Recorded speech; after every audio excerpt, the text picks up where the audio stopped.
Brahmagyanatimarandasya Jnananjana Shalakaya Chakshurunmilitam Yena Tasmai Shri Guruve Namaha Tavakara Kamalavare Nakam Adbhuta Singham Dalita Hiranya Kashipu Tanu Bringam Keshavadrita Narahari Rupa Jaya Jagadishare Jaya Jagadishare Jaya Jagadishare.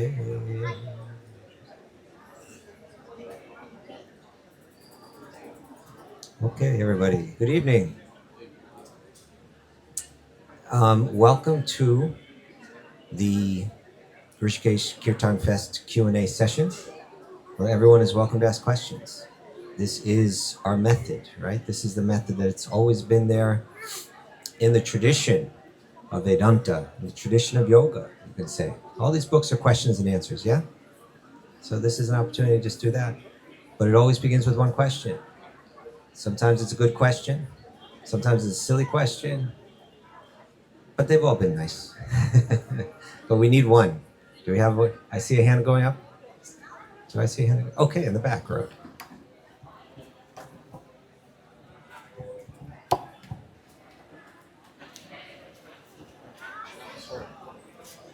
Hey, I'm very new to this. I've kind of come here, I came looking for yoga and I was introduced to Sanātana Dharma and I'm discovering all these things and I just feel this kind of sudden longing for information about mundane things. You know, what clothes should I wear? Can I apply tika? How should I apply it? What mantras should I chant? I'm just wondering, with all of these questions and kind of the excitement that brings, what's the best first foot forward here?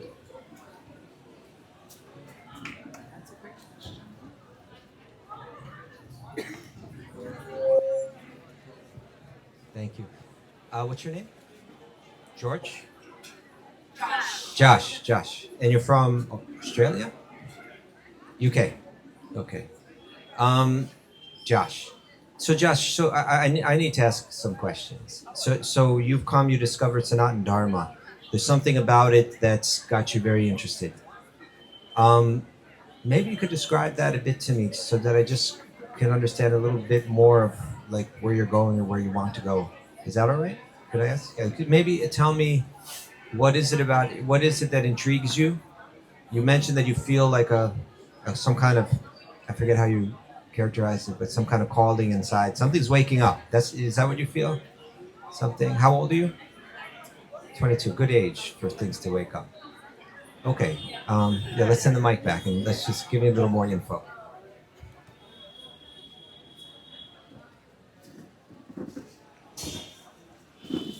So when I was a very young child, I had experiences with energy where I felt like I could tangibly feel energy. And in my culture, in my country, it's not really a topic that's accepted to talk about. And this kind of followed me for a long time and I tried to ignore it. I ended up studying psychology and felt a real calling to try and help people. And towards the end of my degree, I kind of realized that there was an answer that I wasn't going to be able to find there, both to help other people, but more specifically for myself as well. I was diagnosed with chronic fatigue syndrome and I was bedridden for 3 years. And then I discovered yoga and it's like all of those problems were immediately answered and it instantly changed for me. And then I kind of felt that I had to come specifically here so that I could learn real, authentic knowledge about this. And now I'm here. I feel so lucky and so grateful to start finding out, but I feel like such a beginner and such a kind of baby in this world. And I feel so happy about that, but it's bringing this real wave of excitement that I want to learn to kind of balance and control. And, you know, my mind's flooded with questions, and I feel like the answer is always practice, practice, practice, but there's something still unanswered for me.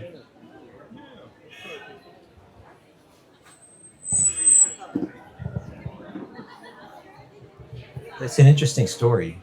I'm not the kind of person that likes to pretend like I know what's going on, you know. But it sounds like God is working in your life in special ways. To be bedridden for 3 years is pretty rough, especially as a young person. But you come. There are different levels of realization that are spoken about in this tradition. You're familiar with the term Vedanta, okay? So when I use it, you're comfortable with it, like a little bit. Yeah, we could say there's Hinduism, but Hinduism can mean like a lot of different things. It's a big group of beliefs. But Vedanta, when we say Vedanta, we mean that there's texts, ancient texts. There's the Vedas and the Upanishads, and then there's the Bhagavad Gita. And these books give a lot of the knowledge about what is the self, what is this world, and then what's behind it or who's behind it. And so those questions, there's important texts on them, and when one has the faith that these answers are found in these texts, then we could say that they're a Vedantin. They want to come to the end of knowledge, see where it all leads. And so why don't we just discuss some of this, just discuss it some in a basic way, and let's see where this goes. The fact that you got interested in psychology is interesting, because Vedanta is kind of resting on this principle that we have a nature underneath. But underneath what? That underneath the body and underneath the mind, that there's the self. Okay, and that this self is something that's eternal. Vedanta will describe that there are essentially two different energies in this world. One we can call material, one we can call spiritual. Right? They use Sanskrit terms for these things. But the material energy, we can understand it that it's constantly in a state of flux. It's always shifting, changing in different ways. And it's non-conscious. It has no awareness, no feelings. So our bodies are made out of material energy.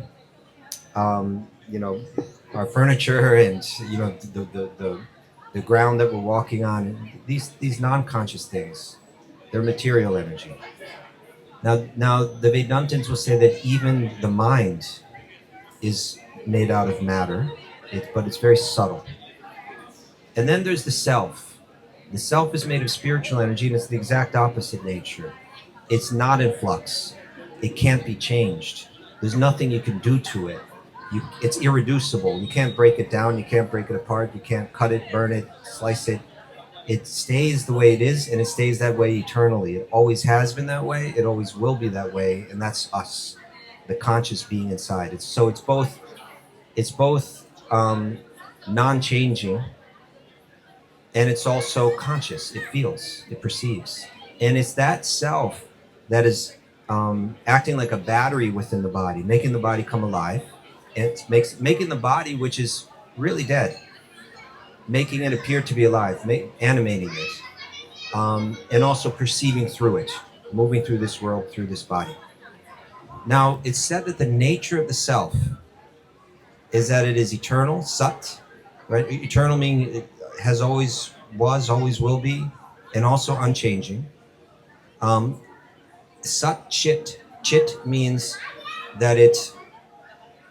Does this microphone sound a little tinny or echoey? It's okay? All right. Chit refers to conscious, but also conscious of reality, perceiving correctly. That's our nature, to understand who we are and where we are. And then ananda, which means bliss. Okay? So by nature, we're eternal, full of knowledge, full of bliss. But we're not always feeling that. There's an ancient text called the Srimad Bhagavatam, which is said to be, if you took all the texts of Vedanta and churned them and churned them and churned them, and you got to the richest essence, spiritual essence of it all, it would be this text. And in this text, there's I'm just wondering if it sounds, is that better? Sounds better to me. Anyway, thank you. So there was a conversation, again, questions and answers, that took place in this book. And this took place in Haridwar. Do you know where Haridwar is? Just a little bit down the river. Right? Go about 40 minutes. It's not too far. There was a sage named Vidura. He was like a counselor to the king. So he was like really involved in a political world. But at the same time, he had the wisdom of a sage. And sometimes when you're in that position, you have to speak truth to power, right? And so he wasn't afraid to do that, but it cost him his job. And it cost him like more than his job. It cost him like his home and everything, you know. So there was a prince that was really uncomfortable with the advice that was being shared, and he said, throw him out. Even though this was his nephew, he said, throw him out with nothing but his breath. Now, when that happens to someone, generally we feel a lot of emotions. This is unfair. We feel some resentment. Likely we feel some anger. We might want revenge. Probably tend to want to defend ourselves. Expose that other person. He didn't approach it in any of those ways. He said he kind of saw it maybe the way that you saw what happened in your life, that to be bedridden for 3 years is pretty rough. If you just complain about it, if you keep asking yourself, why me, you really suffer. But if you can try to view it like, this is happening to me for a reason, I can grow through this, then what was a curse becomes a blessing. And so he accepted this being thrown out of his job and thrown out of his home as a blessing. And he said, I'm going to take advantage of this opportunity. I'm going to go to all the holy places. And that's just like you're doing now. And I'm going to meet people there, and I'm going to talk to people. I'm going to ask questions, and I'm going to dig deeper into reality, into truth, and to Sanātana Dharma. I want to really understand this. So at Haridwar, he met a sage named Maitreya. And their conversation fills books. It's amazing, amazing stuff. But he asked one question. And this question goes to the nature of the self. He said, if it's true, as these sacred texts tell us, if it's true that by nature we are changeless, and also by nature we're blissful, well then why aren't we feeling bliss all the time? Why is it that we're elated one moment and then depressed the next moment? Why is it that we're excited one moment and we're bored the next moment? You know, how come it appears that we're not changeless? Either we're not changeless or we're not blissful by nature. But if we're changeless and blissful by nature, we should be feeling blissful all the time. True? Good question. What do you think? Is everybody with me? Okay. So Maitreya felt that was a good question too. And so he shared an analogy with him, nature analogy. A lot of these sages use nature analogies because they're living in the forest. So he said at nighttime, if we were to go down to the Ganga, to the river right now, we could see this probably. He said, you imagine a full moon night. The moon's up there, it's shining, right? Shining bright. And when the moon's shining, it's steady. It's not like a cloud is not steady. It blows and it shifts, it's changing, it's warping, but the moon, the full moon is shining steady, it's light. Right? It is said, but if you look at the reflection of the moon on the water, then the water is moving, it's shifting, rippling like this, right? And he said, so if you look to the surface of the water to understand the moon, and if you think that the reflection of the moon on the water is the moon, then you'll come to the conclusion that the moon is rippling, that the moon is changing, the moon's unsteady. And so he's saying, when you misidentify the reflection as the actual object, then you believe that the object has taken on the nature of the surface that it's reflected on. And he said, in the same way, the self is steady by nature. The soul is steady and blissful unchanging by nature. But the problem is that we identify the mind as the self. We think this is me. We think I'm happy, I'm sad, I'm excited, I'm bored, I'm all these different things. The yogi understands I'm none of those things. It's the changing mind that's going through all that. I'm blissful and I'm observing this mind. And this mind is going through different patterns of happiness and distress, up and down, like that. That's not me. You understand? So this answer satisfied Vidura, and it really speaks to how to approach Vedanta, where we're beginning, right? It's this very clear idea: I'm not my body, I'm not my mind. Both of these are going through different changes, and particularly the mind. It's very much like a computer. It's programmed with different ideas. Our mind there's different applications in the computer of the mind, and they're processing the information that comes in through the camera, which is the eyes, and the microphone, which is the ears, right? And the touchpad, I guess, which is the skin, and so on. The senses are bringing in data, and the mind is processing all that data. And part of that processing is programming that is informing the mind. This is what you need to be happy in this world, right? You need this, and you need that, and you need this other thing. If you get those external things, you'll be happy. And here's a few things that will make you unhappy. And if you can avoid those things, then you can avoid unhappiness. And our mind is programmed to follow that program, right? There's also programming in the mind based on all that we're taking in through the senses. It's processing that information and giving us a concept of who I am. Right? And that concept is also tied to the body and mind. I'm a man, I'm a woman, right? I'm American, I'm Indian, right? I'm tall, I'm short, right? These are all bodily considerations, but they have really nothing to do with us. Because again, the Vedantins are going to say, you're in that body for a moment, and then you're out of it. Then you take birth in another body, and you become convinced that that's me, right? And then for a very short time, you're in that one, and then you're convinced again that this is me. So we're going through all these changing identities, these changing concepts of the self, changing ego. None of that's us either. So Vedanta means becoming convinced of this. And there's a whole body of literature that one could become convinced of this. And if one can become convinced of it, then they can actually watch their mind as an observer. No matter what's going on the surface, no matter how much it's going up and down, they can keep an even mind, right? They can stay steady themselves. This is called samatvam, even-mindedness, right? They can begin to program their mind rather than the mind following the programming in their mind. I remember, not exactly when I was your age, but just a little bit younger, like when I was 15 years old, I began to experiment with my freedom, right? And I would just run through New York City and seek adventure. And I felt like I'm free. It was really tangible, you know, because I guess when you're 15-ish, you start to do what you want to do, you know? And there was what I found to be like a lot of excitement out there. In New York City, it couldn't be like that. And I thought, now I'm doing what I want to do.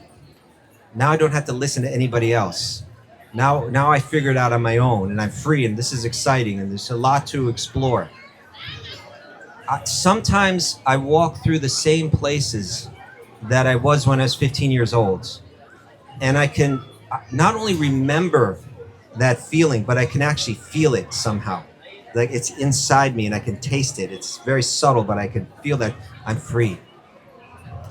But as a yogi, now I can realize I wasn't free at all. There was programming in my mind that had me convinced that this is fun, this is exciting, but actually it said like when a bull has a ring in its nose, even a child can, even the bull is powerful, but even a child can drag that bull wherever it wants to go. And I feel like I had a ring in my nose. What I thought was cool, what I thought was fun, what I thought was exciting. And I was just getting pulled in that direction, right? So yoga or Vedanta Sanātana Dharma is all about becoming free. It means that I need to actively reprogram the computer of my mind to understand what is truth. And there's one application in the mind. In Sanskrit, they call it the buddhi. It means your intelligence, or like that aspect of your mind that does all the reasoning.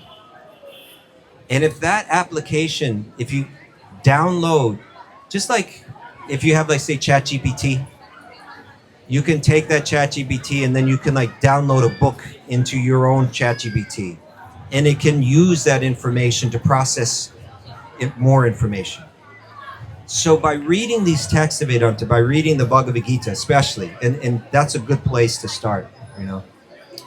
Bhagavad Gita really summarizes all of the best teachings of Vedanta. So if you download that information into the application of your intellect, then you can use that as a filter in your own mind to filter in what you see in this world and what you hear in this world. And you can use that to interface with the other applications and reprogram your mind. Set it yourself so that you're no longer being a victim of your mind and all of its ups and downs, but you gain control of your mind. You can even reprogram it, harmonize it with the nature of yourself. And so that you can feel that steadiness all the time, right? And so in this way, a yogi can attain peace. They attain peace. They're no longer going up and down. And that's half of Vedanta, achieving that state of peace. And then there's a whole nother side of Vedanta, and that has to do with love, right? With understanding that when we say that the soul is blissful by nature, that the highest bliss of the soul is love. And that love isn't just, there is love, what we call love in the material realm, is just an emotion passing through the mind. It has no real deep substance. But these confidential Vedantins, they understood that there's another type of love that is our nature, that is real, that is ontologically true, existentially fact, eternal, steady. And just like everything that's spiritual, it can't be reduced, it can't be cut down, it's real. And that's part of who we are. And so from there, one can begin to go into these realms of divine love, right? Love for the root of all existence. Ultimately, there's some person behind all this. And by loving that root, the love goes to every leaf, right? So by loving God, one can love every living being.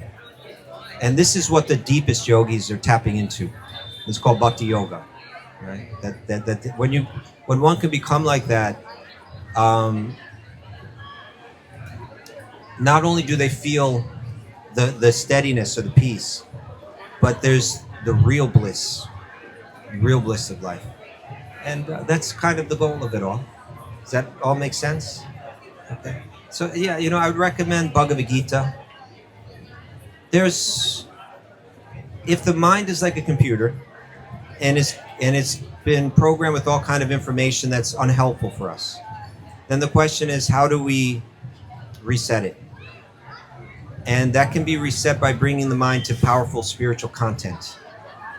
And so especially these teachings, I think, would be very valuable for you, Bhagavad Gita. Bhagavad Gita as it is, I'm not sure if you're familiar with that edition, but very, very helpful.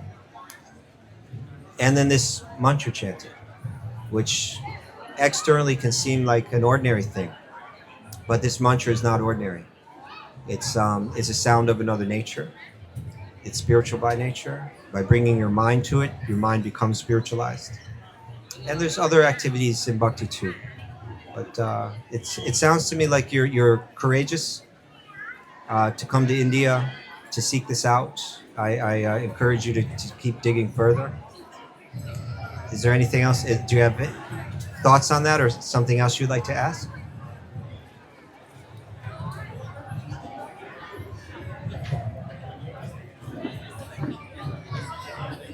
I think that was exactly the answer that I needed right now. So that was perfect. Thank you.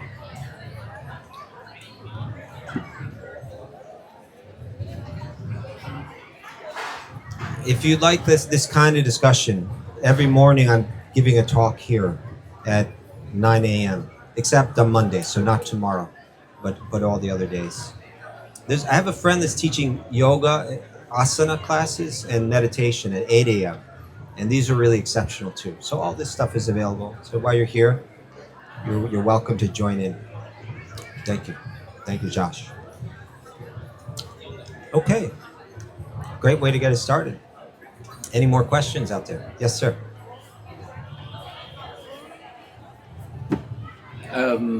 I have a problem. I'm struggling with bad habits, and like part of me is understand the wisdom, the spiritual wisdom, and is there.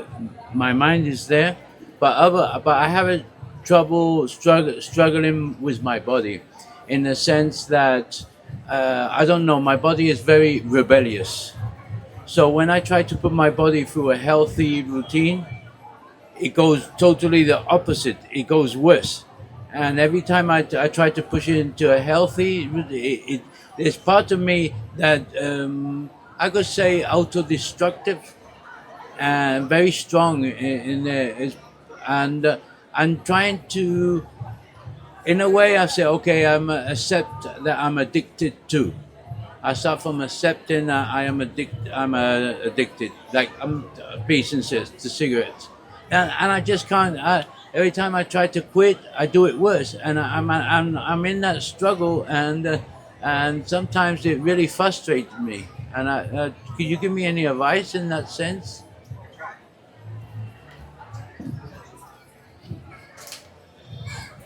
So we've got to be determined to take control, right? But how we go about attaining that control, it can be done with greater or lesser wisdom. You know, there's sometimes you see these yogis. Have you ever seen a picture of a yogi that puts his hand up in the air and they keep it up there for like 15 years? Have you seen it? Like at Kumbh Mela, you might see something like this.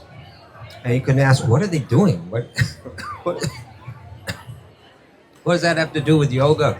Keeping your hand up, and they go to sleep, they keep it up. 15 years they keep up arm.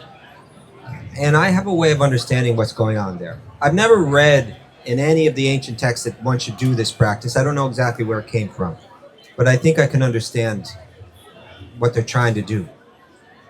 And that is that if you were to put your arm up right now, go ahead. Now you keep that up there. Now, if you keep that up there for right now, it's not a problem. But if you keep it up long enough, pretty soon your mind is going to say, put the hand down. It's uncomfortable. And then you might say, well, I'm not going to listen to you. I'm going to keep my hand up. And then a little later, you can put it down. But sooner or later, that mind's going to come back more. And eventually it's going to start to yell at you, put the hand down. And it's kind of like the yogi is saying, I'm in control now, and I don't listen to you. I've gone through many, many lifetimes listening to your dictation, you telling me what to do. But with this one act of defiance, I'm going to show you that now I'm in control. I'm no longer controlled by the mind, right, or the demands of the body. We need to get strong like that. But how we do it, sometimes if you try to do something too fast, the body's going to rebel and it's going to fight back. You know, do you ever work with wood at all? A little bit. Okay. Sometimes you have to put a large screw into wood. If you turn it too fast, the wood cracks. You've seen that before? So you have to turn it slow, right? Just slow and steady, and the screw's just going in there, and it's going in strong, and it won't crack. So sometimes as we apply our yogic teachings in life, as we apply our ability to control the mind and control the senses, we might want to do it on a gradation, so that it goes deeper, deeper, deeper like this, but not too fast. Sometimes a good guide is able to help us with that. I shared a story here the other night. I don't think you were here. I have one friend. He was a disciple of Srila Prabhupada, our founder. And he was one of the first disciples when Srila Prabhupada first came to San Francisco. It was the Haight-Ashbury scene. It was 1967. It was a wild um, environment, and this person was part of that environment. And he had a habit of smoking cigarettes. He smoked 2 packs a day. I think we determined the other day that that means 40 cigarettes a day. And he was a little bit, he had actually taken initiation into this lineage now, although he knew very little bit about what it meant. But he was told that smoking cigarettes is not done by these kind of yogis. And he was like, oh, but I've been addicted so many times. I've tried to stop. I can't do it. Every time I try, I end up doing it again. Probably similar as you were saying, maybe even worse than before, So what his guru told him was, it's okay. Continue smoking your cigarettes. But every day you smoke 40 a day. Every day smoke one less. Okay, so he went from 40 to 39 to 38 to 37, just gradually, one cigarette less each day. At the same time, carrying on with his spiritual pursuits, deepening his knowledge, deepening his practice. And by the time he came down to one cigarette left a day, he was able to leave it behind. So if he would have tried to stop it all at once, he probably wouldn't have been successful. He had tried that before. But by doing it gradually and staying determined, he was able to achieve that. Maybe something like that would help you. Yeah. Thank you very much. Yes. I can relate to your question, and for me it was chanting the Maha Mantra. So it was adding something to my life, and then the other habits just fell away over time. But for me, chanting the mantra really was helpful. I hear that.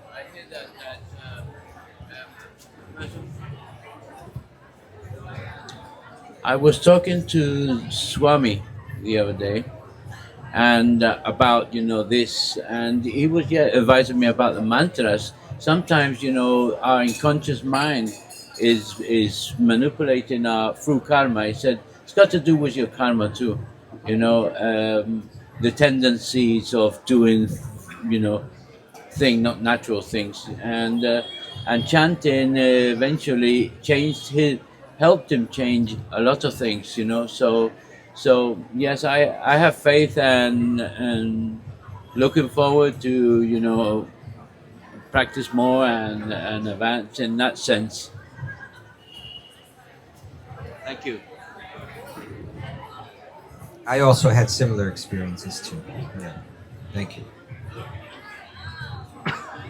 Next question. Yes.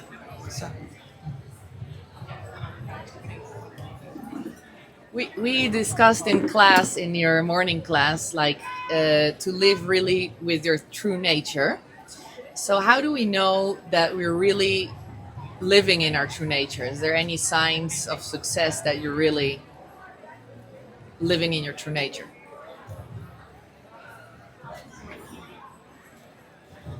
Well, I could answer that on all different levels, right? If we're living according to our true nature, our mind should be peaceful and we should be happy. We can say it as simple as that. Our happiness isn't something that's going up and down or affected by external things. But we've tapped into, this is, in the Bhagavad Gita, this is called Antasukha, right? Inner happiness. Generally, we've been trained to seek happiness through external things. So the problem is when we attach our happiness to anything external, our happiness goes like the external energy. It goes up and it goes down. But if someone finds happiness within, if someone realizes, I don't need anything external to be happy, I'm actually feeling happy within, then that just becomes a steady happiness. That's the happiness of one's inner nature. It doesn't go up and down. So in one sense, that's the simplest way to answer your question, I think, right? But it could be answered on a more esoteric level too. When you get into the esoteric side of bhakti, that a particular type of love, you see, the path of bhakti, they say it grows like a plant, okay? There's a seed in the ground and it starts to sprout. And the first sprout is called Shraddha, or faith. These people are onto something. I think this is good thing, this bhakti. I like these people. I like what they're into. I think they're onto something. It could be as simple as that. And then the next, when it grows a little bit more, the faith grows a little bit stronger and grows a little bit more. It comes to a stage called sadhu sangha. That means my interest in my faith has grown to the point where I'm very interested in associating with people that know more about this, that are interested, that are practicing this. And through that sadhu sangha means association of sadhus, of good people. The faith grows stronger, it grows more. And a conviction grows in someone. We were speaking about this earlier today. A conviction grows in someone.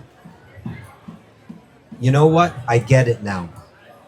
I get it that for many, many lifetimes, I've been pursuing happiness through the externals. And I see that that's a strategy that is doomed for failure. I no longer am interested in that type of pursuit. I want to turn myself the other direction. I want to turn within. I want to find out the true me. I want truth now. I want the real thing. I want to practice bhakti. I want to make this my life's goal. That's what I want. So that conviction, now the faith has grown to the strength of that conviction. So we had Shraddha, faith, sadhu sangha, association with sadhus. Then the next step, when that conviction grows, is called bhajana kriya.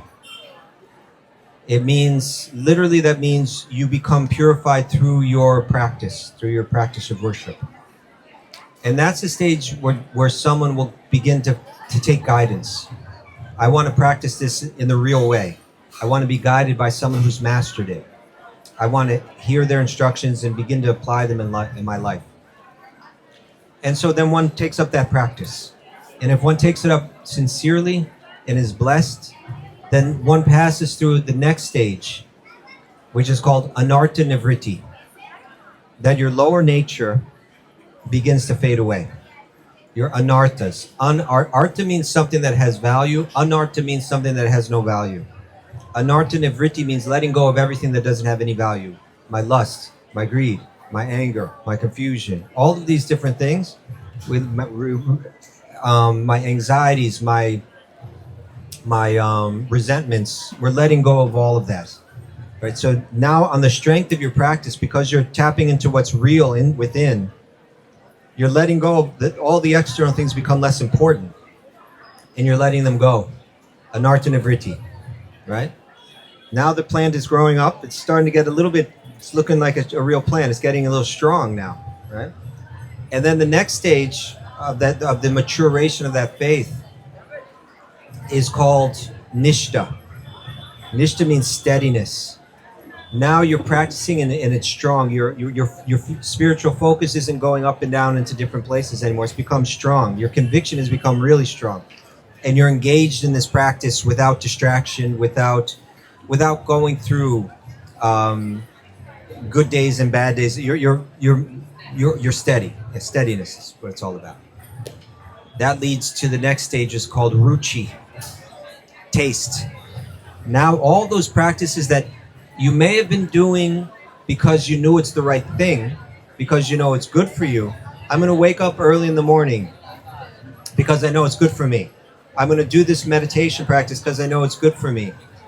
Now you're not doing it just because you know it's good for you. You're doing it because you have a taste for it, right? Taste for chanting this name, taste for hearing these pastimes of Krishna. That's growing strong. Now that taste will take you to the next stage. It's called ashakti, where that it's more than just I like the taste. Now it's like positive addiction. It's like I'm addicted to this spiritual taste.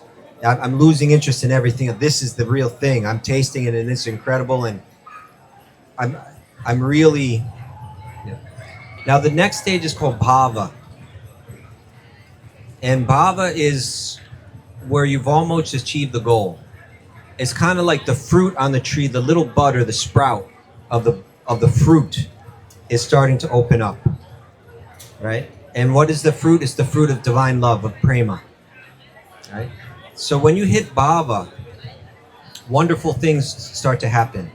And the heart becomes very, very soft. Okay? Really soft. And then you become very susceptible to hearing Bhagavatam, hearing Krishna's pastimes, and something awakens in you. I not only do I love God, but I love God in a particular way. and that particular way becomes your obsession, and then that way of love becomes your eternal identity.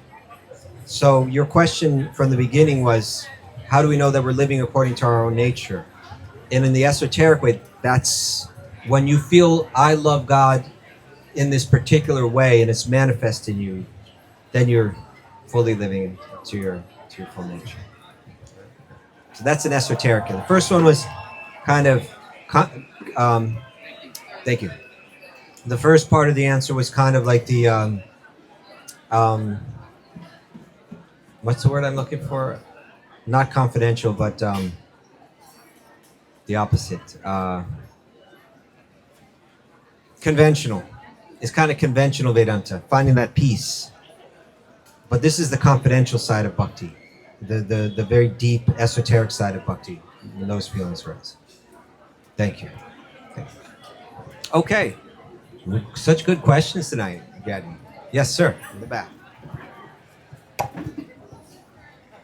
Thank you. So my question is how? I'm able to relate to what the question she raised. So I'm in my 40s now. So I have, yeah. So my question is how? How do we start this? So if I'm able to relate it to, I'm in my 40s. I have achieved all the, what we call all the financial, physical, materialistic things. I have a lovable family. I have a 6-year-old son. I'm thinking about him now. What I have achieved, people achieve those things in 30, 40 years, but I have been able to achieve that 15, 20 years. But I'm not happy internally. Being Hindu, I also know that there are two ways. One is the inside happiness, other is the outside happiness. So I know that, but still I'm not able to focus. I do meditation, firm believer in God. I do chanting, but I'm not able to do consistently, frequently. And when I try to go towards that direction, then the other side gets updated, that I have to awaken, that I cannot leave everything, I have to keep achieving more. So I'm really struggling. How do I look forward to next years of my life? I hope I'm able to comprehend my question. Thank you. No, your question was a very good one, and it reflects just like a kind of a classic theme in Vedanta, that you go from dharma to artha to kama, right? You go from doing your duty in this world as a husband, as a father, in your workplace. You act in a dharmic way. The result of that is artha. You get some wealth, some success. From that comes kama. You fulfill some of your material desires, but then there's an emptiness there, right? Then you realize once you've achieved what other people are trying to achieve, you look around and say, what is this? This is a really common theme for like celebrities. They achieve a level, they achieve what other people wish they could achieve. Wealth, fame, influence, sex, all these things. And they get there and they get really scared because they realize this is still empty. And if this is empty, well, then is all the world empty? Because I've achieved what everybody's trying to achieve. It can be very confusing and very upsetting, right? Sometimes very depressing. Then sometimes they go into depression or drug addiction at that point. It's very common, a very common thing. Most of the celebrities, if they survive, they end up in like addiction recovery programs, because they feel that intensely. What you're feeling, they feel it very profoundly, So, but you realize it, and it's also healthy in a sense. Like you're moving through the pattern as it's laid out, and you're realizing, I know this is empty, and I know the spiritual life has some fulfillment in it, but you need to taste that. You need to feel it more. One way that you feel it is by being near someone that's advanced in it. When you're in the association of people that are really have some depth in it, your faith in that just grows. If you're kind of like just putting your toes in the water, or meeting some people that aren't so deep in it, then it's easy to kind of say, I don't know, maybe there's nothing here either. These people are doing this practice, but I don't see it in them. We have to realize that there's people that are just practicing it, and they're very much like us. They're just trying to get better at it. But there are some people in this world that are advanced in it. And if we hear from them, and if we can see their example, it can be tremendously influential on our own mind and heart. So you need to seek out that kind of association. Make it a priority. And you also need to begin to discipline yourself so that you give yourself a chance. That means there should be some time in your day that's set aside exclusively for your spiritual practice, right? That might be, even if it's 20 minutes, that's a start. You'll get started if you stick to it. I'm going to read the Bhagavad Gita for 20 minutes every day. I'm going to spend another 10 minutes chanting my Maha Mantra. It's a good start, right? So you set aside some time in your day, and then you want to also set aside some days in the month. Sorry, everybody. Today, this is how I'm spending it. You know, I go to this temple. There's good people there. I'm spending the day. I'm going to use my body, my words, my mind, just in the service of Krishna today. Hearing Bhagavad Gita from advanced people, doing some seva, something like that. This is I do this twice a month. I'm going and I'm dedicating myself. And then maybe now you've got some hours of the day and some days of the month. Maybe you could spend a month of the year, or at least a couple weeks, where you exclusively devoted to your spiritual practice. Where do you live? Chandigarh? Yeah, many people from Chandigarh coming. So you're not so far to you can go to a place like Vrindavan or to Rishikesh or other places like this. And so if you can spend some time where you step out of your world and step into that world. And then ultimately you want to spend some years of your life. You're in your 40s now. How old are the kids? 8? Okay. You're 41. So by the time you're 51, your child's 18, right? And they're pretty much ready to take care of themselves. And you're ready to start winding down your work in life and dedicating yourself more to your spiritual pursuits. You see, this is kind of the vision of how one can progress in life. You're young. Let's say you're 8 years old. You go to the home of you become brahmachari, the first stage in life, right? This is the Vedic system. First stage in life, you're celibate student. What are you're learning?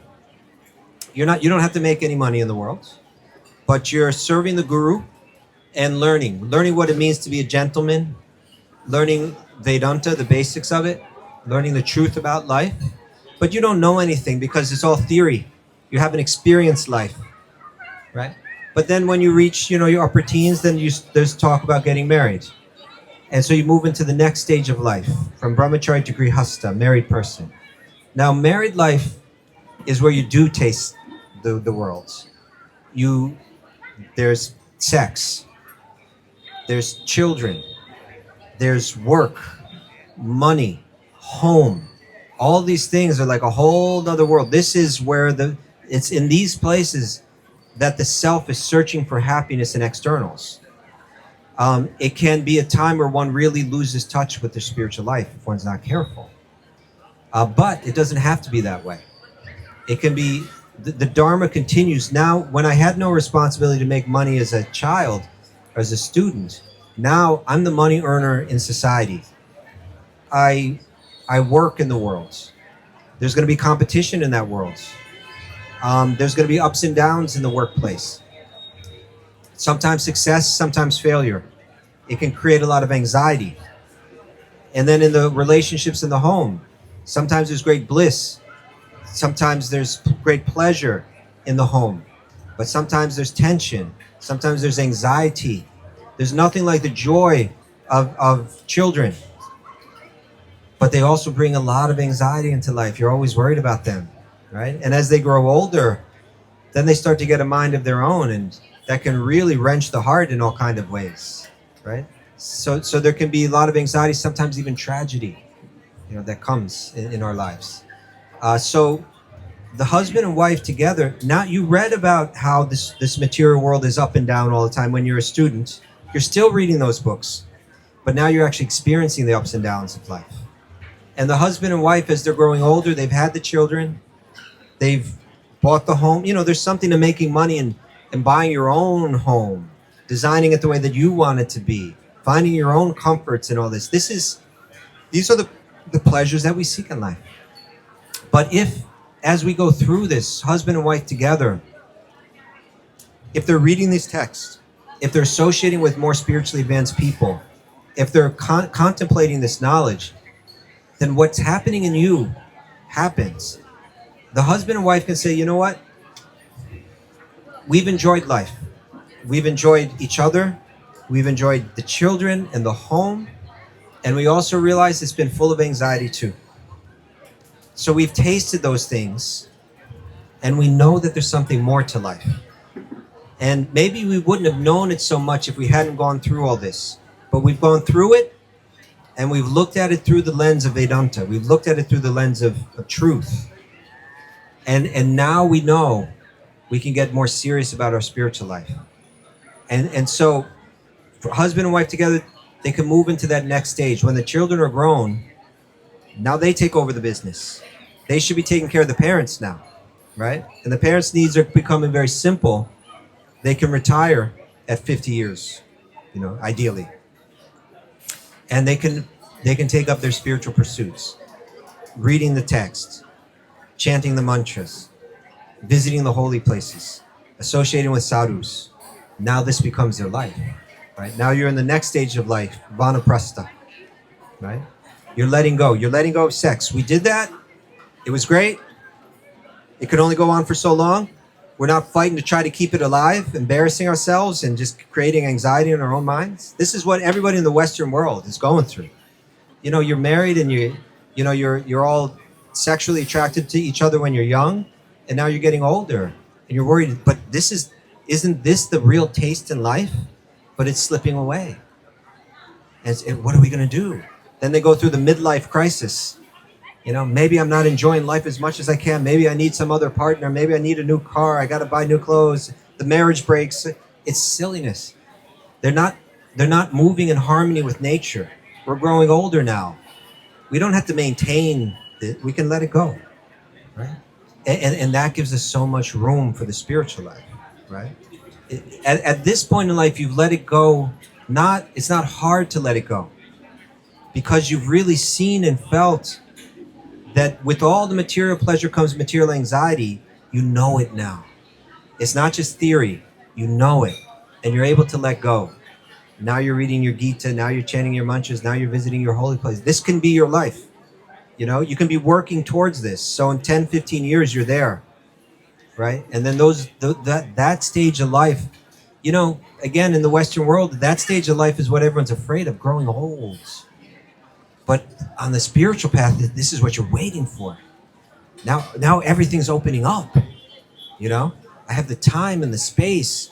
My senses are beginning to let go of all the things I was holding on to before, and I'm more free. You know, it can be the most dynamic part of your life. Once you hit 50, 55, you know, you can really make a lot of advancement. But you want to prepare yourself for that time. And so that means you need to dedicate some of your time now for that. And make your plan. Don't wait until 10 or 15 years from now. Start making your plan now. How am I going to live those years of my life? You know, what am I going to do? Start to tell your family, this is what I want to do with my life. I'm not doing any quick change right now. I'm not turning your world upside down. But I'm letting you know, when you go off to college, we're going to start to simplify things here, because we're not going to miss out on the goal of life. So make your plan. Develop your relationships. Develop the relationships that are going to sustain your spiritual life as you go through these. Seek out people. When you meet someone of great knowledge and very deep into bhakti, you take advantage of that. If they see that you like to hear this stuff, then their compassion for you grows and they want to share more with you. If you approach them with humility, with gentleness, with kindness, with respect, you become the object of their grace. They'll give you so much. So it's you. What you have is invaluable. You have the realization that my happiness will not be found in the material world. There's something more on the spiritual side. You have that. Many people go through their whole life and they never get that. Treasure that. don't let that slip away. And now start taking your steps and start making your plans for when you really get into this. And this path will open up for you. Thank you. It's wonderful to see someone at that stage of life. You're getting the right realizations at the right time in life. I have one friend. We were friends when we met when we were young. I was 15 years old. She was 13 years old. And we were running around New York City in a very wild world. It's hard to imagine for a nice Indian gentleman. You have no idea the way that we were living as children, as kids. And at a certain point, when I reached 20, I found this path of bhakti and I became a brahmachari. I became a monk. I disappeared from New York. I was gone. And her life went another way, went into drug addiction, heroin addiction, all kinds of suffering and pain. And it was 30 years later that we reconnected when we were in our 50s. And she reached out to me. She knew that I was into bhakti. And she sent me a message. Oh, I'm taking some yoga, and she's been through recovery now. She'd actually done these 12-step recovery, and got very deep, and it opened up her spiritual life for her. And so she said, I've been reading Bhagavad Gita and doing yoga, and it's really interesting stuff. And I said, oh, great. If you ever have any questions, I'm here for you. So some months passed, 6 months or a year passed, I didn't hear from her. And then she wrote me a message, and it said, how do I find a guru? And I said, okay, let's talk. So she was in Germany and I was in New York. So we met on Skype or Zoom or whatever it was. And I didn't know who I was going to be speaking to, because she was wild when we were kids. And I know she had been through so much. So I didn't know exactly, you don't see someone for 30 years, you don't know if it's the same person on the other end. But as soon as we started to speak, she's told me, I've been getting into Krishna and I'm losing interest in everything else. And nobody understands me. And she started crying. But something in me, I understood, this is good. I can relate. This is the old person that I know. And she's ready now. She's ready in her life now. And so then we started speaking once a week. And she really started to get into it. And she would express some regret that, you've been practicing this all these years now. And all those years, I was going through so much. And I said, but the point is right now you're at the place where you're supposed to be. In some sense, we're both in the same place now. We're both in our 50s, and we're both determined that the rest of our lives is going to be deeply devoted to spiritual practice. You're there. Somehow you got there, right? And I took her and I introduced her to a person who's like a guru to me. And I explained to him how we were friends in this very crazy world of New York City when we were young, and the different paths that we have taken. And I said to him, she sometimes expresses her regret that all she went through. But I told him, but sometimes she writes me letters. And when I read these letters, they sound very similar to the realizations or the prayers of great bhakti yogis that I read about in texts like Srimad Bhagavatam. The way that she's expressing her convictions and her surrender, it sounds to me like it's coming from someone that's very deep into bhakti. And then he said this 12-step program is very real. It's a real spiritual practice. You really go within. You really express your own dependence on God. You really look deep within and do a lot of real introspection. You really open up. So somehow she got to that same place, and somehow you're in that place too. So you're in a good place. Don't think that this won't be possible for you. You're right where you need to be, and now it's just a question of making it happen. Okay, thank you. Good question. Thank you. Thank you. More questions? Yes, sir.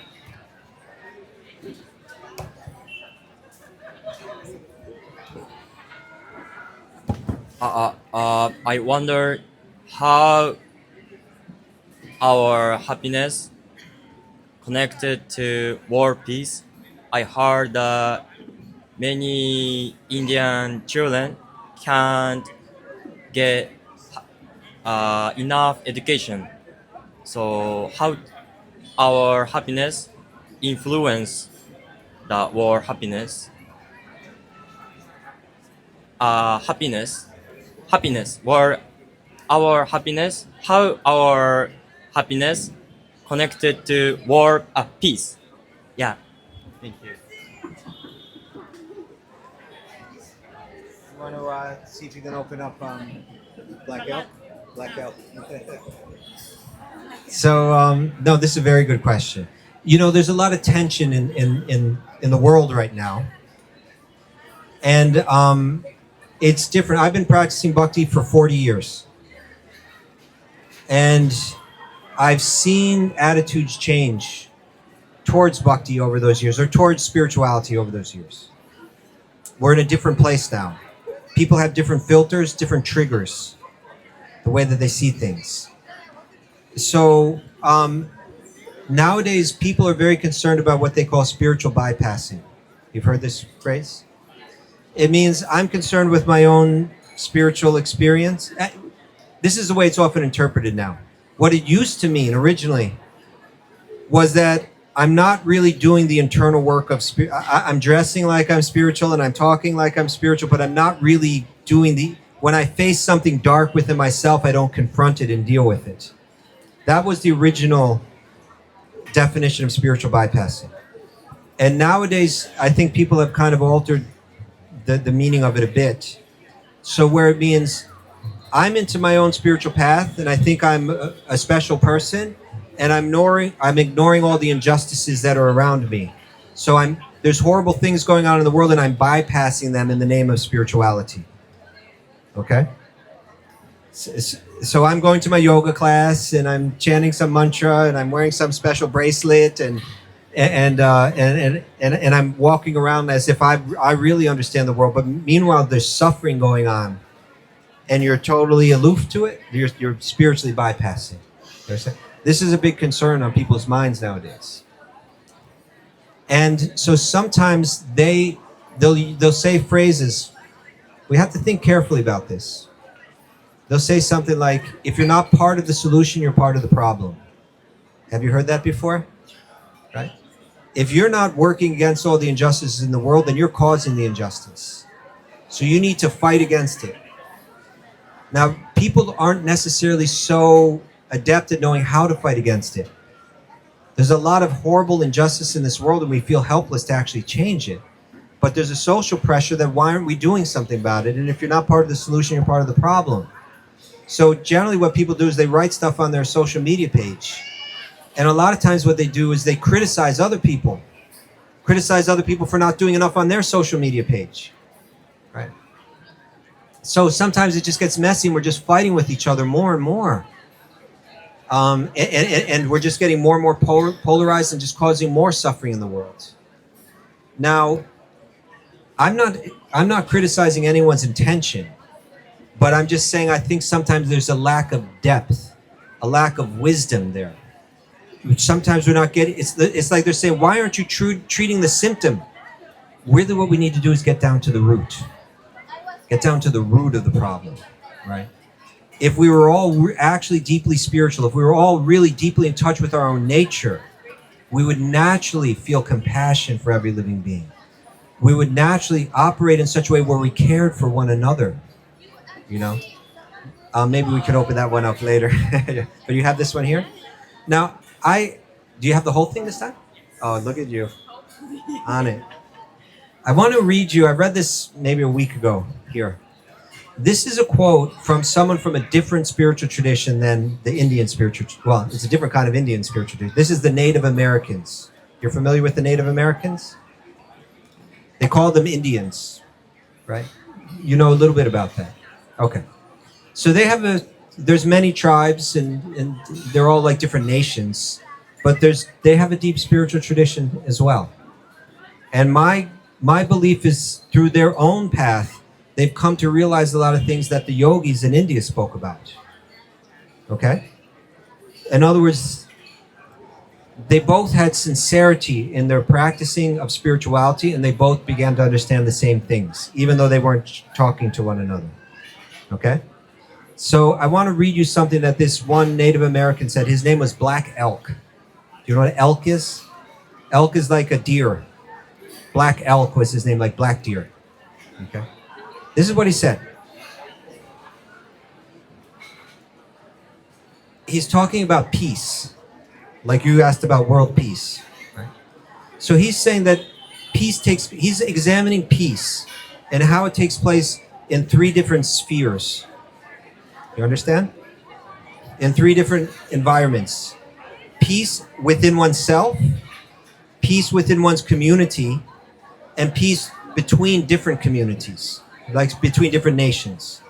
He wants to examine peace on all these different levels. Okay. So he said this. The first piece. One piece has to come before the other pieces can come. All right? The first piece, which is the most important, is that which comes within the souls of people when they realize their relationship, their oneness with the universe and all its powers. And when they realize that at the center of the universe dwells the Great Spirit, and that this is the center, and that this center is really everywhere, and it is within each of us. Okay, I want to talk about that first. Have you read Bhagavad Gita? Okay, or have you read Upanishads? These things are new to you. Okay, no problem. So within these ancient texts, they also call the Great Spirit. He used the English word, the Great Spirit. In Sanskrit, there's the word Param Atma. Atma means spirit, the soul, the self, and Param means the Great Spirit. They're talking about the same thing. They're talking about God. And they were saying that everything is within God. In one sense, this universe is the body of God. And at the same time, God is within everything. The Vedic texts speak of this. Ekopyaso raichaitam jagananda kotim yachchakti astir jagananda chaya yaranta antantarastam paramanu charantarastam govindam adipurusham tamaham bhajami. It's saying that the Great Spirit, everything is within the Great Spirit, and the Great Spirit is present within each of the atoms of the universe at one and the same time. He's within everything, and everything's within him. And it really goes into detail of this in the Vedic text. Such is the primeval Lord whom I adore. This is a prayer from these ancient texts. So they're both realizing that we're inside God, God is inside us, God is inside everything. He's saying when you realize that, you attain your own internal individual peace. Okay? He calls that the first piece. Everybody with me? Interesting? Okay. He says, this is the real peace, and the others are but reflections of this. In other words, peace amongst my community and peace amongst my nations are reflections of the internal individual peace. The second piece is that which is made between 2 individuals, and the third is that which is made between 2 nations.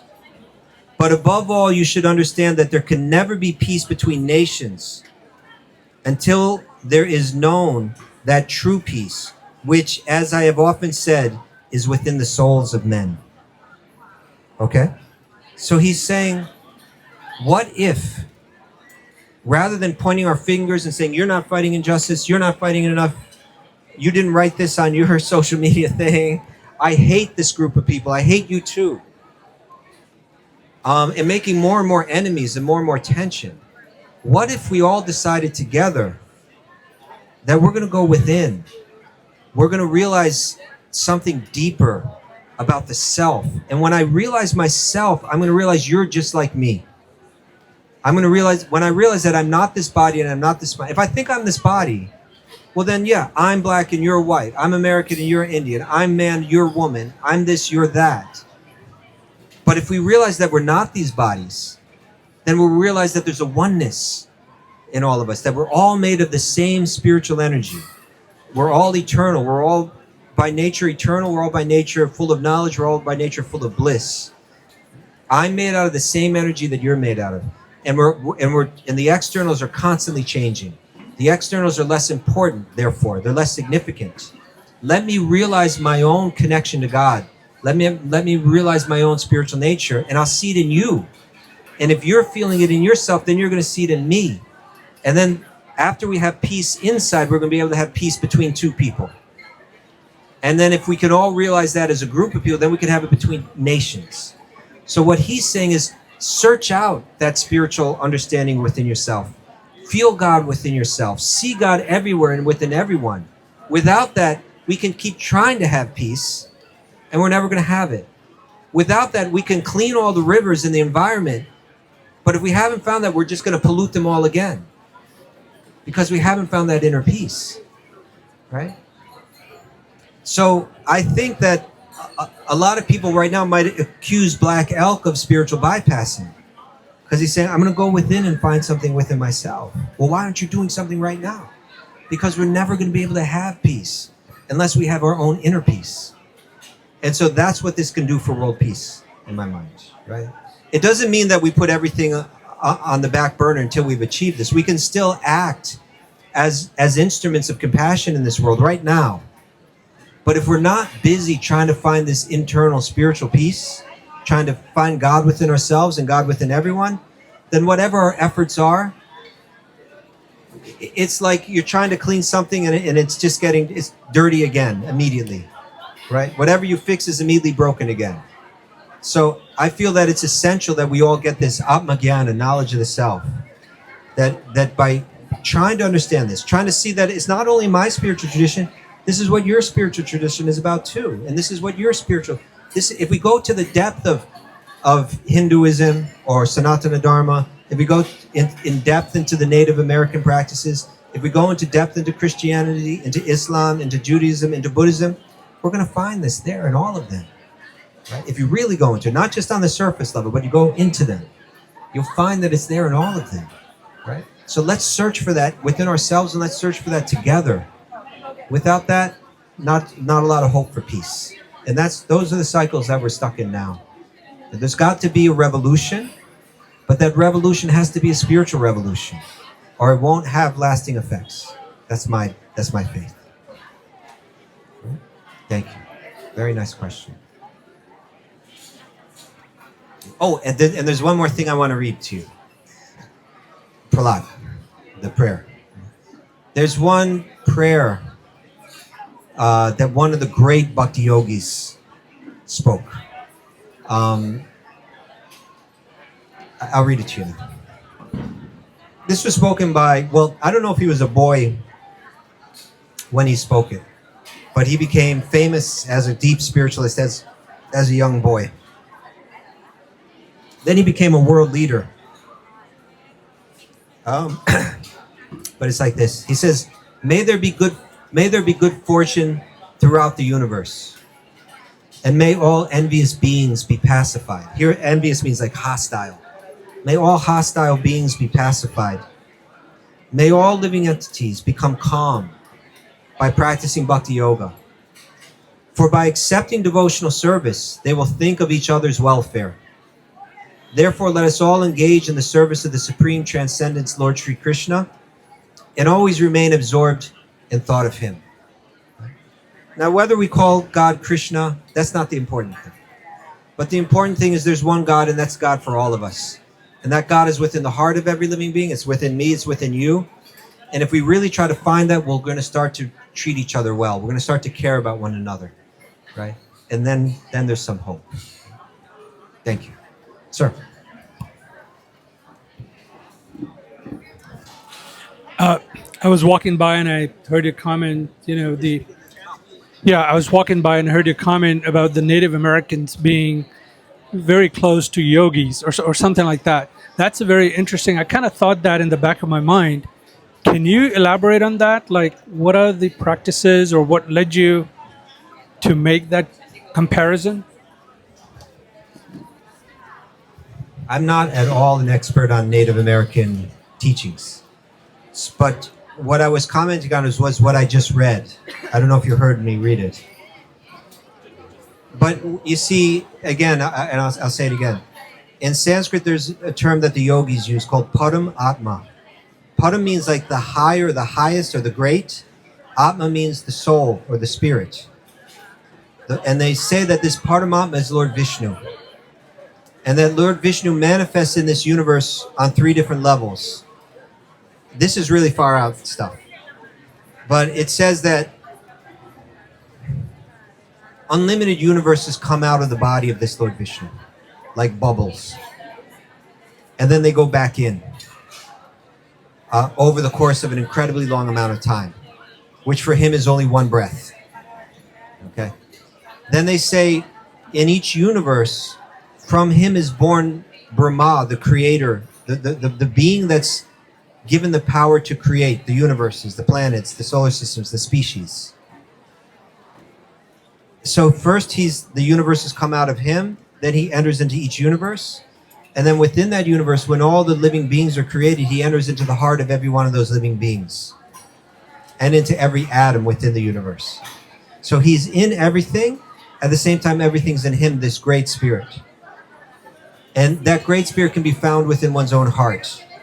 And when you find that great spirit in your own heart, you see that great spirit in the heart of every other living being. This is what the yogis say.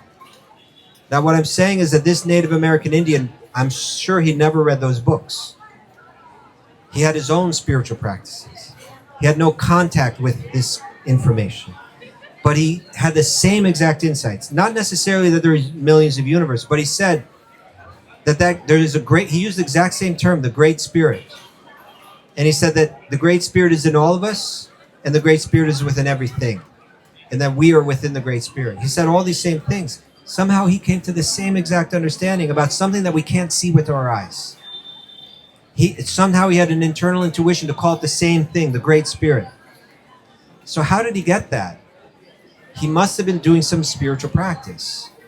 But his spiritual practice led him to realizing the same thing about the world around him, what's inside him, what's outside him. Somehow he came to that same understanding. So that's what I was sharing. Thank you. When I read that, I was like, I intuitively have thought about this. Yeah. We worship the wind, nature, the fire, the wind, and stuff. Yes. It's really similar. Yes. Thank you. Okay, we may have time for one more question. Yes, in the back.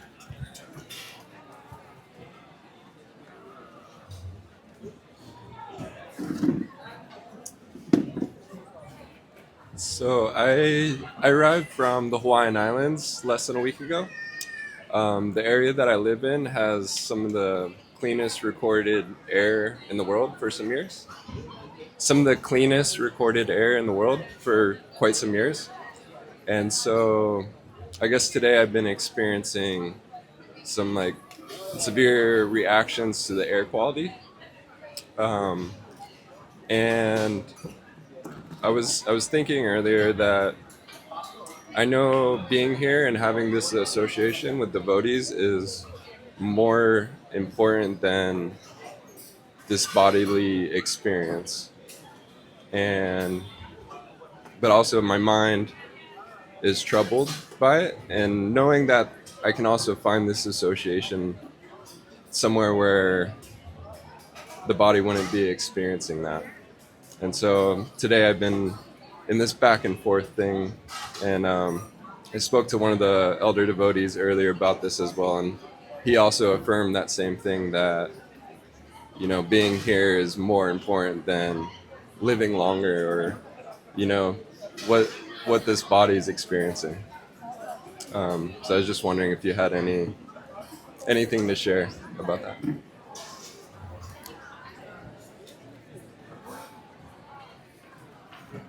Yeah, I've been to Hawaii one time. Very beautiful there. And I've been coming to India. This is maybe my 40th time to India, you know. And it's part of my coming to India over all these years is there's part of it's heartbreak over the years that I'm seeing how the air quality is so bad in certain places, and how certain very holy places have changed too. They become a bit commercialized and so on. So I also have a bit of a mourning in my heart like that when I come here. But it is a fact that this is a very special place and that there's a spiritual undercurrent here that's very strong. That you can meet people here like no other place in the world, that you can hear wisdom here in a very special way, that you can visit places that are practically like portals to the spiritual world, even if they're covered by a materialistic film on top of it. So I think you've done well by coming, and I agree. You know, there's a statement in the Srimad Bhagavatam. You know, what is the use of a long life if we're not getting any real spiritual experience? Better to have one moment of real spiritual experience than a long life without it. So we make bargains. We would like to be always where there's some nice peace or some nice fresh air and good food and all these things. We sacrifice a little of that sometime to get some special opportunity.